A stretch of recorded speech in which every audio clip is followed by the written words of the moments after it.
Christ is our victory. Daily meditations on great texts from the Book of Books. August 1st. The Touch of God. And Saul also went home to Gibeah, and there went with him a band of men, whose hearts God had touched. 1 Samuel 10:26.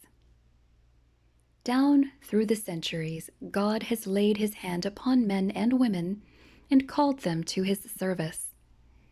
From every walk of life they have come, some from the plow, others from tending sheep on the mountainside, still others from a prosperous business to give their time to proclaiming the gospel. When God calls, we ought to answer willingly. Jim was in the army and intended to make military service his career. On one assignment, he was quartered in a bunk next to a Seventh-day Adventist youth. Watching this fellow study his Sabbath school lesson aroused strange questions in Jim's mind, and he began to inquire what his mate intended to do when army service was finished.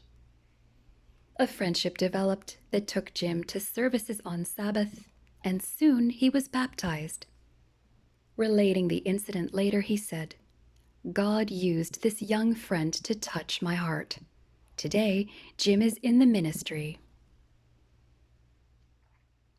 God uses various circumstances to indicate his call. If we neglect to respond, we do so at our eternal risk. Happy are they who recognize the touch of God and who are willing to follow where he leads the way. Do you ask how you may know what service God requires of you? The answer is to develop fully the talents God has given you, to do faithfully the small tasks near at hand, and to await God's leading providence. For those who are young, a Christian education is the best means of developing one's talents. Others who are older may seek means to help those near at hand. As surely as God has given us life on this earth, he has a place for us to serve him. May we belong to that band whose hearts God has touched.